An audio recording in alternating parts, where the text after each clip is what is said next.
Di dunia yang terobsesi sama kekuatan digital dan pertumbuhan tanpa henti, gimana kalau jalan menuju kekuatan sejati itu justru sebaliknya? Kita akan kupas tuntas sebuah ide yang radikal tentang gimana Jepang bisa menang dengan cara yang sama sekali nggak terduga. Oke, untuk bisa paham argumen ini, kita mesti mulai dari pertanyaan paling dasar. Kekuatan di abad ke-21 itu sebenarnya apa sih? Coba deh, lupakan sejenak soal jumlah tank atau angka PDB. Ada sebuah kerangka berpikir lain yang melihat dunia ini kayak sebuah platform raksasa. Nah, disinilah semuanya jadi menarik. Coba bayangin peta dunia, tapi bukan berdasarkan negara, melainkan berdasarkan perannya. Kerangka ini membagi dunia jadi 3 tingkatan yang beda banget. Yuk, kita lihat. Nah, disinilah pergeseran cara pandangnya. Di tingkat 1, ada penyedia platform, contohnya Amerika Serikat, yang bikin aturan main global. Lalu di tingkat 2, ada pengguna platform kayak Jepang dan Uni Eropa. Mereka berinovasi dan bersaing, tapi di dalam aturan yang sudah ada. Dan terakhir di tingkat 3, ada sistem tertutup seperti Tiongkok dan Rusia yang mencoba bikin permainan mereka sendiri. Jadi ini bukan lagi soal siapa yang lebih kuat, tapi siapa memainkan permainan yang mana. Jadi apa sih yang bikin AS begitu dominan sebagai pemain di tingkat 1? Jawabannya mungkin agak di luar dugaan Anda. Konsep ini tuh kuncinya. Coba bayangin, AS bukan sebagai kaisar yang memerintah, tapi sebagai pengembang sistem operasi global. Mereka nggak maksa semua orang pakai, tapi mereka bikin sistemnya begitu terbuka dan berguna sampai semua orang mau memakainya. Justru dengan sengaja membatasi kontrol penuh, mereka malah dapat pengaruh yang jauh lebih besar. Makanya waktu kita lihat uang mengalir deras ke raksasa teknologi AS, argumennya adalah itu bukan eksploitasi. Anggap aja itu biaya langganan yang wajar untuk pakai infrastruktur digital paling efisien di dunia. Kita bayar untuk sebuah layanan, bukan sedang dirampok. Oke, kalau gitu, kalau ini bukan eksploitasi, kenapa Jepang seolah-olah ketinggalan dalam perlombaan digital? Jawabannya, mereka bukan kalah. Mereka cuma datang ke medan perang yang salah. Slide ini nunjukin perbedaan fundamentalnya. Di dunia manufaktur, tempat Jepang dulu berjaya, kualitas lebih tinggi pasti berarti biaya lebih tinggi. Tapi di dunia digital, Anda bisa menyalin software jutaan kali hampir tanpa biaya tambahan.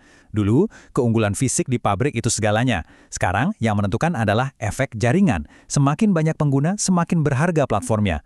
Kekuatan Jepang ada di dunia fisik, sementara permainan baru ini dimainkan dengan aturan digital yang sama sekali berbeda.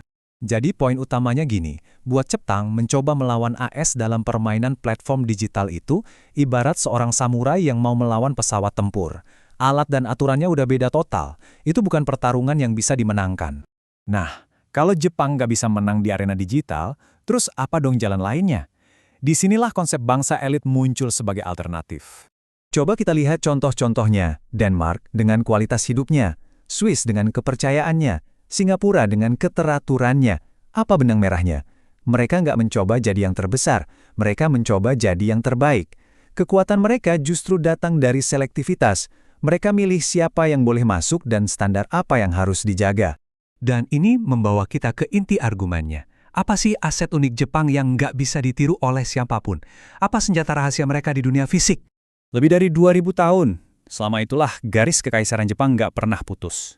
Di dunia yang terus berubah, ini tuh seperti jangkar stabilitas dan tradisi yang nilainya nggak bisa diukur. Anda nggak bisa menciptakan atau membeli sejarah semacam ini. Keamanan publik yang luar biasa, kota-kota yang super bersih, norma sosial yang kuat. Ini semua adalah aset fisik dan budaya yang sudah mendarah daging. Sementara Amerika sibuk membangun masa depan di dunia maya, Jepang punya kekayaan di dunia nyata yang nggak akan bisa diduplikasi. Inilah keunggulan mereka yang sesungguhnya. Terus gimana caranya Jepang mengubah semua aset ini jadi strategi kemenangan? Jawabannya adalah dengan mengubah definisi menang itu sendiri. Di sini kita bisa lihat 2 jalur yang benar-benar berbeda. Strategi AS adalah ekspansi tanpa henti, fokus pada pertumbuhan. Sebaliknya, strategi yang diusulkan untuk Jepang adalah menciptakan sebuah ekosistem yang padat, terbatas, tapi sangat berkualitas. Fokusnya bukan lagi pertumbuhan, tapi pelestarian dan penyempurnaan. Ini adalah sebuah pergeseran pola pikir yang fundamental. Berhenti mencoba menjadi pohon raksasa yang terus tumbuh, dan mulailah menjadi pohon bonsai yang indah, terawat, dan sangat berharga. Tujuannya bukan lagi ekspansi, tapi kurasi. Dan ini dia langkah-langkah praktisnya. Imigrasi yang super selektif, menuntut adanya integrasi budaya, memprioritaskan ketertiban di atas segalanya, dan fokus pada pariwisata yang berkualitas tinggi. Ini bukan soal menutup diri, tapi soal menetapkan standar yang jelas untuk melindungi aset mereka yang paling berharga, kualitas hidup, dan tatanan sosial.